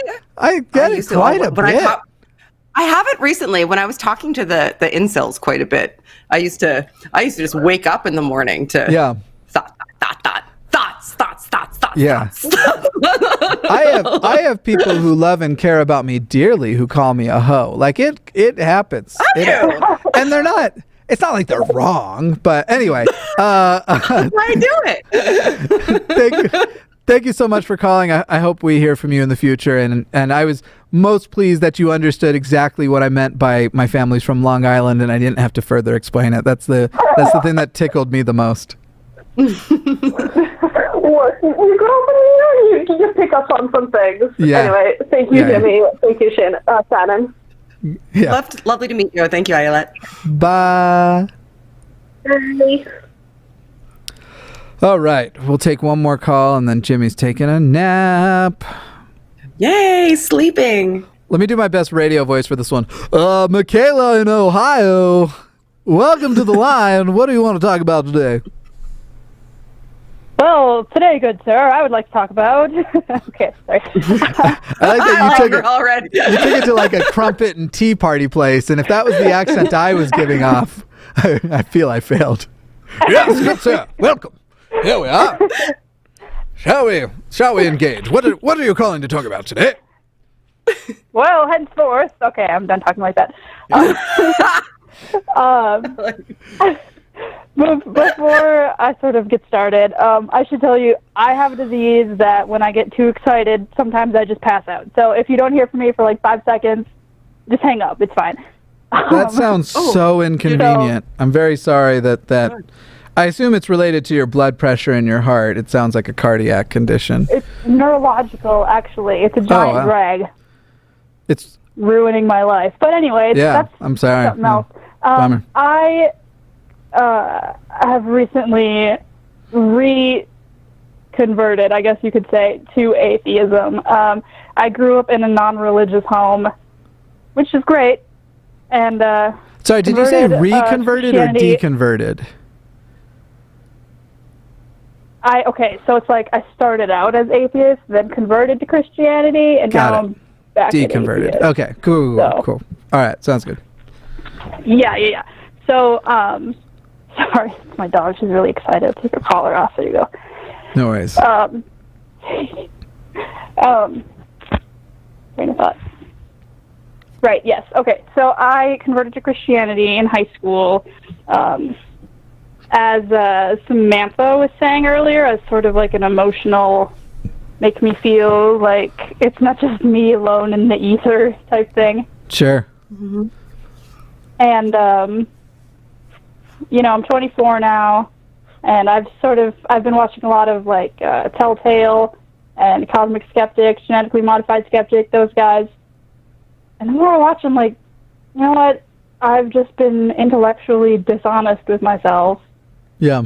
All this time because it made me feel better.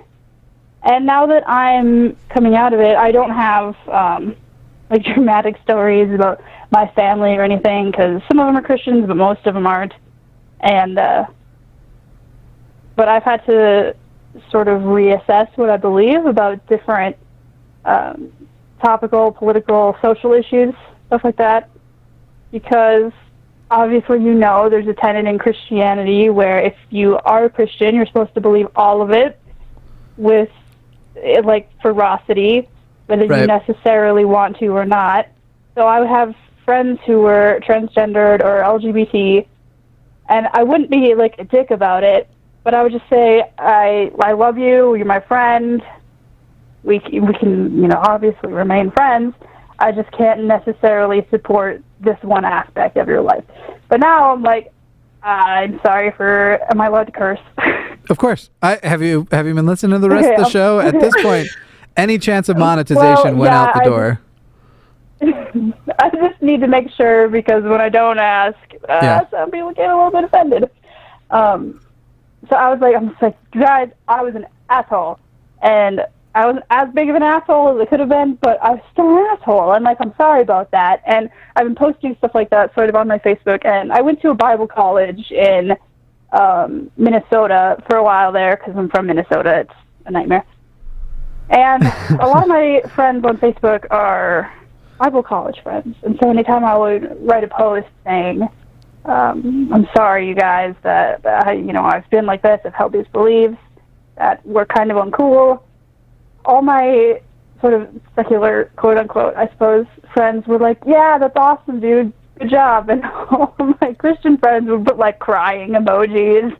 And I'm like, are you sad that I'm leaving the faith, or sad that I am changing my values? Because it kind of makes you seem like the asshole. But, right. So I've watched, a lot of your videos. I laugh really hard and judge the girls from Girl Defined. None of my videos are comedies. Why are you laughing? I'm just kidding. Everyone keeps saying that. They're comedy. They definitely are. It's subversive take. It's okay. I'm not trying to make jokes. Why are people laughing? No, it's all good. It's all good. Dude, the story of my life. Nobody laughs at my jokes, but then they laugh at the serious things I say. Yeah. On the note, before we get to the main question here, which I think you were about to ask, as far as those people go that react with the sad faces and stuff, it's so unfortunately I did it too. Religion teaches you to pretend hatred, to pretend love, that hatred is love, and oh my gosh, yes. While we can all argue about what the word hate means and how much rage you have to have, it's like when people, and by the way, thank you for the hundreds of people who corrected me. It was Plain White Tees, not Reliant K, who sang the song hate. I said it the wrong one in an episode this week, and it was the main comment. But it's like when people ever describe, they're like, oh, I don't hate them. I just really, really, really loathe them, and I wish they would get hurt. And it's like, okay, well, I just want them to be exactly different than what they are and not be themselves anymore and be something completely different. Yeah. Or I won't accept them, and I'll tell other people not to accept people like them hate and because love I love them. Diametrically opposed. Say again? I'm sorry. I don't think that love and hate are somehow diametrically opposed. I think that love and hate are the same side, or the same, two sides of the same coin, because if I love that which is good, I must hate that which is bad. If I love truth, I must hate, untruth. The fact is, I mean, they're obviously still in their bubble, many of them, about whether queerness is a choice or not, but there's very much a difference between I hold a significant bitterness toward a doctrine you adhere to that is demonstrably wrong, and I hold a significant, we get that returned to us as queers, like, well, that's just how I feel about your queerness. Yeah, I can't choose away my queerness. You can reason your way out of Mormonism. There's a big difference between. At the same time, I do think that we need to differentiate a bit, because there are things about, even our closest friends that we maybe don't necessarily like. Like, for example, I've had a very long, sordid history with self-harm, and I have, keloids all over my arm. It's nasty. So, certainly I know people who really like me as a person, but they hate that, and, they look at that and think that's gross, even though it's forever a part of me. And I can't really blame them for that, because, it's their opinion, and... So as someone it doesn't define who I am as a person. So as someone who has self-harmed quite a bit in the past, I recognize, though, that we're talking about something you can recover from, and you would call remission of that action recovery. You wouldn't call it you turning your back on some aspect of yourself. And so, I mean, if they're literally hating your scars, I doubt. I think what they're hating is the thing it reminds them of. If it is a physical part of your body and they're hating the physical part of your body, that actually is pretty shitty. But if they're hating what it reminds them of, that's, again, we're talking about something completely different. But let's get to the main question here about values and deconversion. At least what I see here in the notes. How did you want to word? So I am and have always been an existentialist, but I have been reading Camus, or Camus, because that's how it's spelled, and the myth of Sisyphus, when he talks about the absurd and the fact that once we recognize that life is meaningless, we can then find meaning in searching for meaning. Yeah. And so in that, I'm sort of in this process of searching for meaning. Also, I feel like whatever meaning I discover would then influence what I believe about certain things, if that makes sense. Right. So you want to be discerning in setting your goals when figuring out what is meaningful to you. So that, are you concerned about this? And how that informs how I should act. Mm-hmm. Yeah, I was just going to ask that question. Are you concerned about this because you want to make sure that you have, good ethical principles and moral values aligned with your ideological structures coming out of this? And it's a little bit more difficult to discern because in the instance of being an atheist, you have to create that for yourself and build that scaffolding. It's not being handed to you and you're told to adhere to it. You essentially have to build your own scaffolding. So what's important to think about when you're doing these things is what principles you think should be adhered to. Now, when most people ask themselves that question, one of the first things that they're going to come to is not to harm, right? That's almost like a given to most people when they think introspectively, you don't want to be harmed, you don't want to harm other people. And that's a good place to build from. And it's that the very fact that you care about it should, from a psychological perspective, actually give you some hope, because if you weren't concerned about building a good framework, you would be more susceptible to a bad framework. You're already putting more thought into it than most people do when they're stumbling through life. So that's something that's commendable. That's an admirable trait to have. So like reward yourself for that, the fact that you're putting thought into it because you want to make sure it's right. So like keep reading, keep having conversations with people. I frequently do this. I run internal thought experiments. So I do future projection, that like almost instantaneous future projection when I'm engaging in scenarios. So I think about probable outcomes and I measure those outcomes in my mind when I'm in interactions. That's the only logical way to do it. So yeah. So if you do that while you're like, if you engage in those types of thought experiments where you're projecting plausible outcomes based on a course of action that you're considering taking and how that fits into the nested framework that you're attempting to build, then you'll land on a good one because it sounds like you have good principles. yeah, I've had a few. The main objection that I've gotten from my friends, not so much my family because they know like the idiosyncrasies of my propensity to be an asshole and when to be nice. The main question I've been getting is how can you... Sorry? I said I suffer from that myself. I am a bit of a sarcastic bitch most of the time, but I'm a very nice person. No! But I'm also a smart ass. No! Stop! It's a good term. It's a good term. Wait a second. I don't know about all that. I love you. Stop it. So I understand. Not everybody sees it, but Jimmy does. You two have great rapport. This is the only contribution I can make because Shannon answered that question so well that it was either just lean into the bit and be sarcastic, or I could have mansplained Shannon's point again, and I decided to just be sarcastic. Yeah.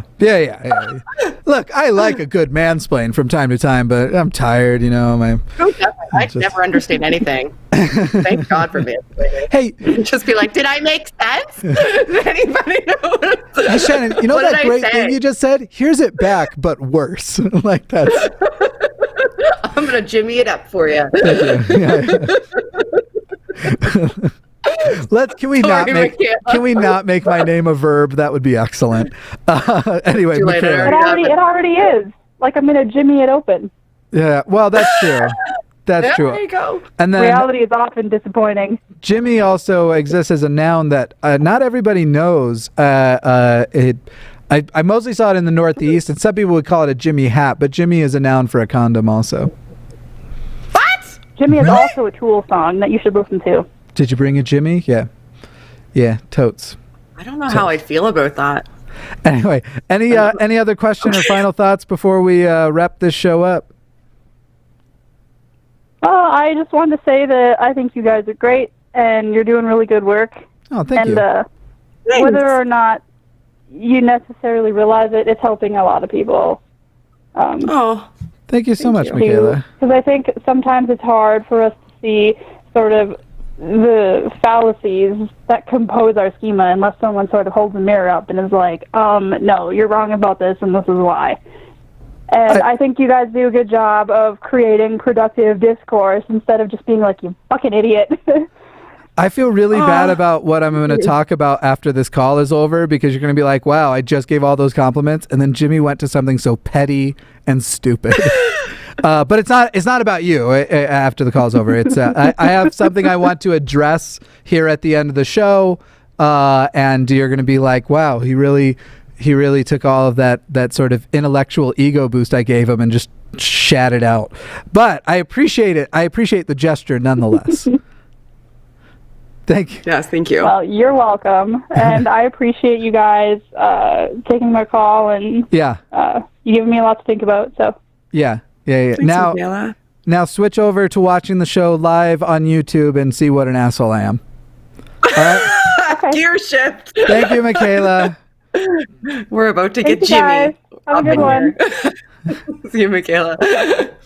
All right. So listen, my feelings are pretty hurt, and that's like half in jest and half real, because I put a poll out on Dear Mr. Atheist 4 days ago, and the poll reads as follows: would you still watch my show if I shaved my hair?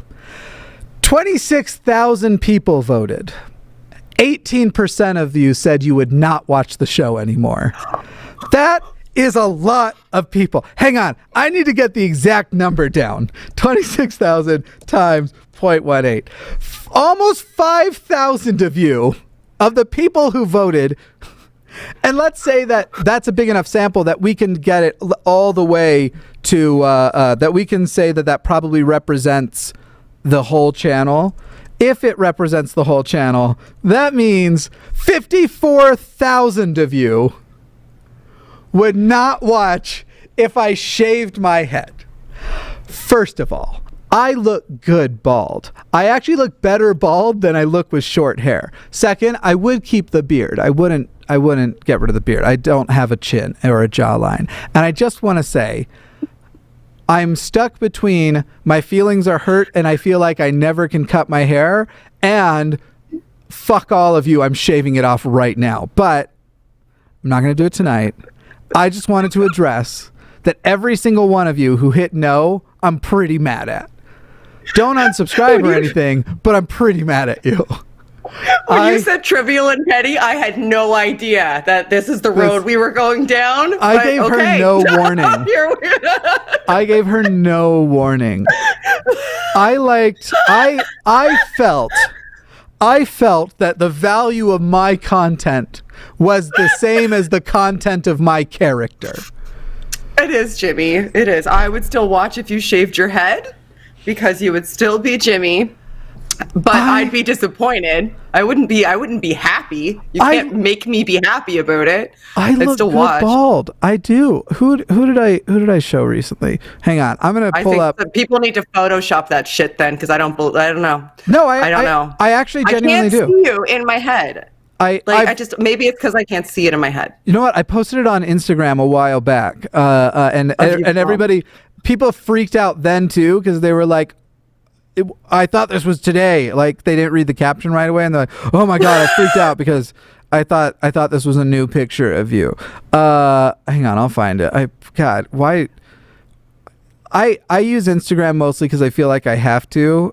But if I didn't know that about myself and I scrolled through my own Instagram, I'd be like, "What a fucking piece of shit this guy is." I mean, I wouldn't be wrong, but just on the basis. I open Instagram like once every 3 weeks because I want to throw a picture I took through a filter. That's fine. And that's it. I like how that's the only reason I open it. I also like how like my Instagram is like the same selfie 100 times. It's not literally the same selfie like certain tweets I make, but it's literally like I make the same face. Anytime I see that my hair looks a specific kind of wild, I'm always like, oh damn, that's good. All right, I don't know how to, because I'm barely running the show. This guy's a handsome lad, okay? This guy, he's a cutie. And you know what? Yeah. Look at how upset you Hair is hot. I can't deal with you right now. Hair is so hot, and it's becoming the warmer months. I have seen people say some shit to you, and I don't think I've ever seen you and I don't know how to deal with this right now. I'm feeling a lot of feelings about what's happening right now. I don't know how to process that. I just want you to love me. Not the hair. I get it. I look like a fat Mormon Jesus, and that's hilarious. I'm gonna pee. That's been the bit for a year now. It's really important. Everybody pay attention. This is the most important thing that's ever happened. My head is so warm. It's so warm now. Yeah, Drew, you're right. You're right. You also shouldn't let other people's opinions of you determine your aesthetic choices, Jimmy. So 20%. It was 18. 18% of people would stop watching my channel. It's not even their aesthetic opinion. It's like, that's my mortgage. I gotta pay my mortgage. This is my job. Oh my God. It feels like like my hair has become a mandatory uniform and my supervisor's a dick. People are objectifying you, Jimmy. This is tragic. Okay, you're right. That's true. This is bad. It's funny because in the past I have said many times, I've waited my whole life to be objectified, so like I'm down for it. But in this case, I take it back. I only wanted nice where people were being like, hey, you know how you look like if a frog stood up? You're still hot. That was the objectification I wanted. But 18% of 26,000 people. It's just because they haven't seen you bald, Jimmy. That's the only reason why. That now that they've seen the picture, yeah, people are averse to change, Jimmy. You can't take it personally. It hurts. It hurts. Good night, everybody. Check out good talk. Check out Shannon Q. Check out Shannon Q. Check out well, we mentioned other channels, but this being the end of the show, I think I should just plug the co-host here. So check out Shannon Q's channel. It's excellent. And thanks for breaking my heart. Bye.